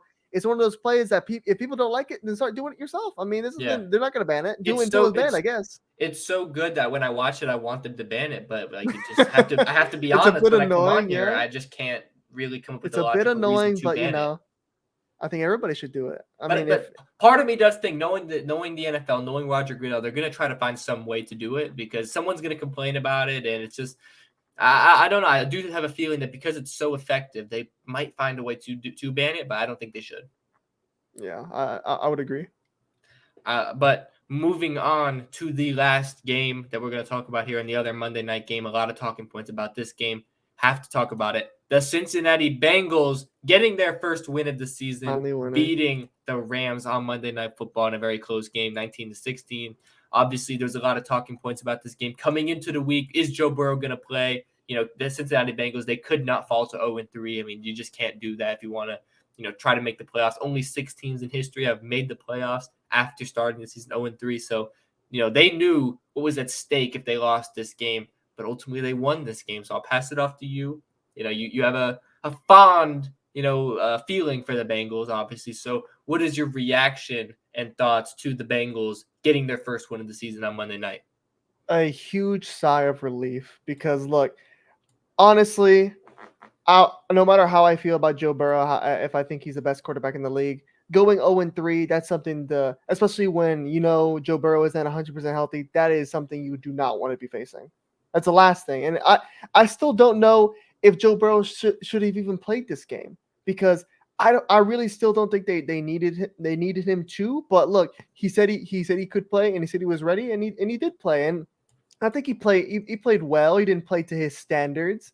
I mean, 259, 26 for 49 but 0 touchdowns and 1 interception. I mean, it's something to write home about. It's not a vintage Joe Burrow, but it's something. I mean, this game mostly led by Jamar Chase's absolutely monster buck 41 game. I mean, this guy was just everywhere. I mean, this is Jamar. Look, I have him in fantasy. I got my joy back. Thank God, finally.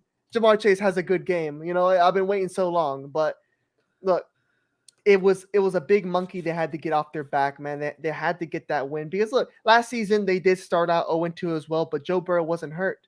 That wasn't the question that was being asked. That people were questioning Joe Burrow's health, and even during this game, he just looks like I forget. It was Aaron Rodgers who came out. I said, if it's not clear as day that he's not in pain every single play, I mean, you're just not watching the game then, because it's just so easy to tell that he's nowhere near that.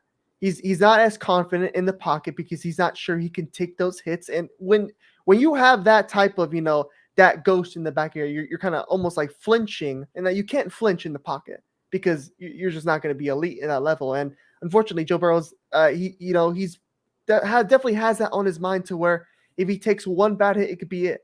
That could be a season because he's already playing a little bit through something. But look, they were able to get it done. I think this is one of those games that looked a little bit closer than it kind of was. I mean, they both kind of struggled to score. I mean, it's a very low scoring game, but the Rams scored a touchdown, I think, in the final 3 minutes. I mean, it wasn't like the score is a little bit closer than it made the game closer than what it kind of should have been. But it was a win you had to take. I mean, the Rams aren't, the Super Bowl Rams. This is not the team that won the Super Bowl or nothing, but it's something that was a must win. From the Bengals organization, it was a must win. Yeah. Because you can't go 1-3 if you have playoff aspirations. Like you said, only 6 teams have ever made the playoffs going 0-3, and you just don't want to risk it. Mm-hmm. And before I go ahead and give my thoughts on the game, I want to ask you the question because obviously, this is the huge talking point. It's still going to be a talking point. Do you think the Bengals should have played Joe Burrow, and do you still think they should play him going forward? Obviously, yes, they got the win, but you can tell he's injured. You can tell there's something wrong there. So, what do you think? Should the Bengals continue to play Joe Burrow, and should they have even played him on Monday? I think they shouldn't have played him Monday. I think this is a game that you could have gotten done with your backup, because this is why you have backups, because there is no such thing as getting healthy through a football season. That's not going to happen. You can't just expect that Joe Burrow is going to, magically, he got a little bit healthier after this game. That's not something that's going to happen. So it's one of those things that you have to bite the bullet. Maybe they're holding out for maybe when they have an easier team to play, because the Rams, they're not horrible. Like I'm trying to take a look ahead. Who the Bengals play next week? They play the Titans. Like, for example, I would rest them against the Titans because it's the Titans. Then they play the Cardinals after that. They play the Cardinals after that. Look, you could rest them. You could rest them both those games because look, your backup's getting money. You're paying a backup quarterback, so you paying him to do something now, and you have those offensive weapons that you have Tyler Boyd, you have Jamar Chase, you have Higgins, and look, Mixon. Mixon had a little bit of a showing. You saw a little bit of flash there, but you have those weapons. Look, you have a backup. He can make that work, especially against the Cardinals and the Titans. I mean, you're not playing, the 49ers, the Chiefs, the Bills, the Dolphins. You're not playing those guys, which you're going to have to play them soon, and you're going to need Joe Burrow at his best. So I think, realistically, if I were in charge, I'd rest him the next 2 games, because you need him back at 100%, because you're not gonna go nowhere with Joe Burrow at what 60-odd%. It's not getting done. Yeah. Look, I wholeheartedly agree. Yes, the Bengals got the win on Monday night, a much needed win because it's very, very hard to make the playoffs after starting 0-3. Only 6 teams have done it in NFL history. So obviously the Bengals needed this win. But you come away from this game and you're thinking, this is not the Joe Burrow that we know. This is not the Joe Burrow that the Bengals paid, record money, to have, quarterback this team. I mean, 26 of 49, 259 yards and then 1 interception, but that doesn't even tell the full story. He just doesn't look like the Joe Burrow that we know. I mean, basically his threat with his legs, because yes, we know what he can do throwing the ball, but he has a threat with his legs, and that's basically non-existent. He has, no able to really move anymore. He can't really move that well. He can't move right now. If he needs to scramble for some yards, he can't do it. Like, he just can't. So obviously, we're seeing a very limited Joe Burrow. I think we're seeing 50% of what Joe Burrow actually is capable of. And yes, that's good enough to get you a win against the Rams. Yes, the Rams are not the Super Bowl Rams. But like you said, when it gets to the point of the season, like, they're going to play Buffalo this season. They play, they play in one of the toughest divisions of football. They're going to play the Ravens, the Steelers. They play the Chiefs. They're playing the Browns. They play in very difficult games that come later on in the season. You need Joe Burrow at his best. If this team is going to make a run in the playoffs, you need Joe Burrow at 100%. So I don't think that they should have played him on Monday night against the Rams, because I still think they could have won maybe without him. And obviously next week, in the week after, they played the Titans and the Cardinals. I think they should rest him for both of those games. That gives him a chance to get closer to 100%. Maybe he doesn't get to exactly 100%, but he's going to be better off than what he is now. With 2 weeks rest, I can say confidently he will be better than what he is now. Yes, because he might not ever get, this season to fully 100%. It might not happen. But 80% is a hell of a lot better than 50%. Yeah. That's going to, take away some of that limitation from his game, because, we saw what Aaron Rodgers said. If you watch Monday Night Football, you can tell Joe Burrow is not the same Joe Burrow that we've seen. He's just very limited. He's not moving right. So if this team wants to be the team that they want to be, a Super Bowl contender right up there in the mix with Kansas City and Miami, as the best team in the AFC, you need Joe Burrow at 100%. And you can't get, healthy while playing games. It's just not going to happen. So, yes, I know you want to win every single game, but this Bengals team, they just need to rest him for the next 2 games. Maybe they go 1-1. Maybe they lose one of those games. But that's not the end of the world. Because if Joe Burrow is 100%, this team can run the table. This team can beat anybody with 100% healthy Joe Burrow.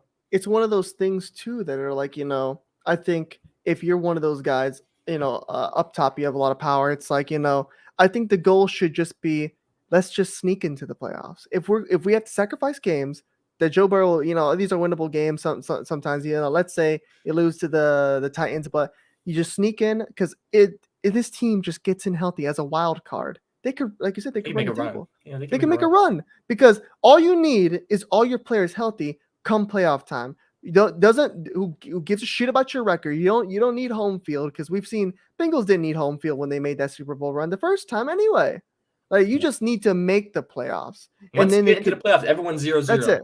It doesn't matter regular season record or anything. They just have to get there. So they gotta not really be worried. I think with this game, they were just more worried about they could not risk going 3-0. I think that was more it. 0-3. I'm sorry, but not 3-0. Everybody likes to go 3-0, but they were not willing to risk going 0-3. So they said, we have to play Joe Burrow. Yeah. I think if this is one thing, if maybe they're 1-1, they think about it. They little thought, but I think just for the pure fact they're like, there's no scenario where we can go 0-3. They played them, but hopefully they'll think about resting them the next 2 games. I would think it would be the best idea. Because I see this as a case of the Bengals might have won the battle. They might have won the battle of not being 0-3. They sit at 1-2. They beat the Rams. But eventually they're going to lose the war. Eventually something more drastic is going to happen to Joe Burrow. He's either going to re-aggravate it and he can't play at all. He's not even going to be 50%. He's going to be at 0%. He's not going to play at all. Or it's just going to be, he just is at this level the entire season, and you are not beating the elite, because right now their schedule has been, like the next 3 games, like they just played the Rams, then they played the Titans, then they played the Cardinals. That's, favorable schedule, but it's going to get harder. They play the 49ers, Bills, Ravens, Steelers in the span of 5 weeks. That's tough. It's only getting harder when they get to the back end of the season. That's when you need Joe Burrow healthy. So now is your only chance to get him healthy.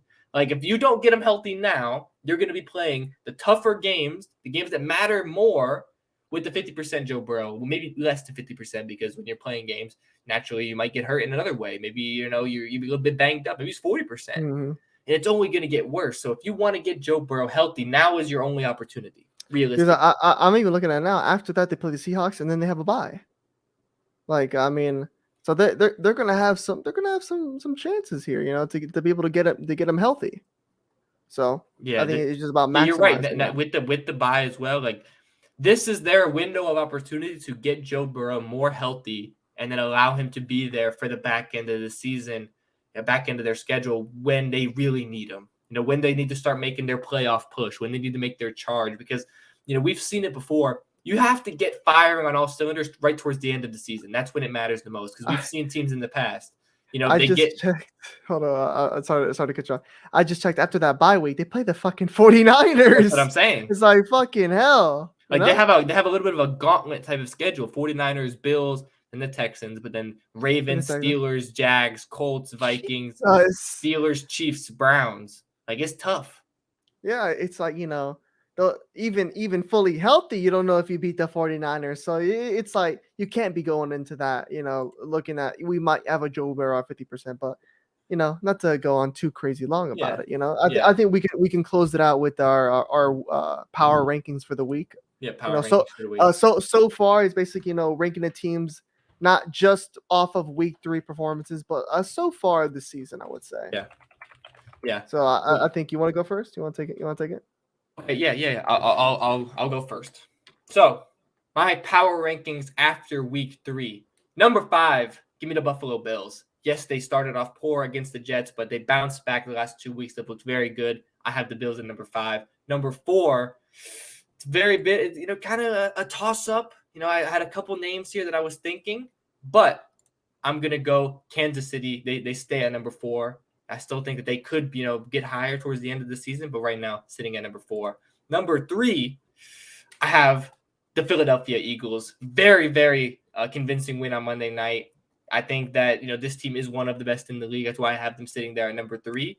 But I think the team that I have at number 2 is just, I still have a little bit more faith in them. I still think they're a little bit better. And that team at number 2 is the San Francisco 49ers. I mean, there's not much to say about this team. I mean, this team is elite. This team is a very, very much so in that contention to win the Super Bowl. That's how good they are. Not much needs to be said. But at number 1, who else? It has to be the Miami Dolphins. After that dominant 70-20 win, I mean, they have to be number 1. This team is looking like they have one of the best offenses in NFL history. And, their defense is solid. One of the best coaches in the league. They did that without Jalen Waddle. I think what we see next week, I think they will beat the Bills next week. And then we're going to be talking about this team. Everyone's going to be talking about, the Dolphins are for real. Right now, I already think they are for real. Give me them as the number 1 team in the NFL after week 3. Honestly, as a Dolphins fan, never thought I'd be saying that. I really didn't. Really didn't think. But you'd want to be saying that hopefully after week 8 or something. We'll be deep in there. But we'll be there for that. But I think ours are very similar. But I think the only thing where we differ was at my number 5, I still have the Cowboys. Because look, I get it's a bit of recency that all they felt, but I think what they were able to do against the Giants and what they were able to do against the Jets is still a bit more impressive than what the Bills did. I think the Bills lost to the Jets. I mean, they lost to Zach Wilson. I mean, that's a taste that I really can't get out of my mouth. And look, what's worse, losing to the Cardinals or losing to the Jets? I'm not really sure. One has Zach Wilson, one has Jacob Dobbs. Pick your poison. But those are both pretty pitiful losses. But I think the Cowboys' wins were a little bit more impressive than the Bills' wins, but it's pretty close. I wouldn't be completely mad with putting the Bills there. But at number 4, I have the Kansas City Chiefs. I think they're starting to creep their way back in there a little bit more. I think when they play someone a little bit more legit than the Bears, it's a more impressive win. They're going to get higher up here because we know how good the Chiefs are. I mean, they're the defending champs here. But number 3, I have the Philadelphia Eagles.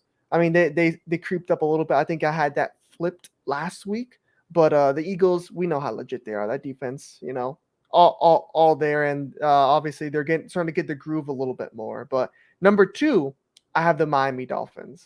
They were my 4, I think, last week, so they were able to creep up. Obviously, dropping a 70 piece and winning by 50, that's going to get you up in the power rankings. But I just cannot put them over my number one team. That was basically the back-to-back number one team from my last week, the San Francisco 49ers, just because I just know too much about this team. They're just too legit. I just know too much because, like you said, I look at this team, I see no weaknesses. Because I think I just need to see a little bit more from the Dolphins. Because we're not projecting here. I think if we're projecting, I could probably maybe see myself putting the Dolphins maybe at 1 if we're projecting to see where they could be. But I'm judging off of what we've seen so far, and from what we've seen so far and what we know. And what I know from the 49ers is that they're legit on every aspect of football. Anything you can do, they got. I think I still want to see the Dolphins go against an elite level team. Like a team that we can say the team they're playing across from them could be a Super Bowl contender, or they could be in the Super Bowl. That's what I'm still yet to see. And I get the 49ers. I haven't done that either, but they're the 49ers. So I'm going to have them there. They're rounding out my number one power ranking team of week 3. Okay. Yeah. Fair enough. I can't argue with the 49ers being number one. I mean, I had them number one last week. They're either 1 or 2. It's 1 or 2. I mean, no doubt about it. The Niners are legit. I can't be mad about that. I think, what I saw from the Dolphins, though, I do think they are, based on what I've seen, best team in football right now. But, maybe it was just the Broncos, It's the Broncos, but the Dolphins have definitely ruined a lot of games for the NFL because they're just not going to look like that. I mean, you go from watching a game like that to the next one up, like Bengals versus the Rams. It's like, yeah, it's like fucking hell. It's like, can I watch the other game again? It's like it's hard. It's hard to watch other offenses after you watch the Dolphins' offense. It's just because they make it look so easy. It's like why can't everybody do that? But yeah, it's how it is. Yeah, but I think that kind of rounds up what we had to talk about here after week 3. So obviously you have to let us know in the comments what you thought about anything that we said. Did you agree? Did you disagree? What are your power rankings looking like after week 3? Are you agreeing with us? Do you have a team that we don't have in there at all? Do you rate somebody higher than we do? Let us know in the comments.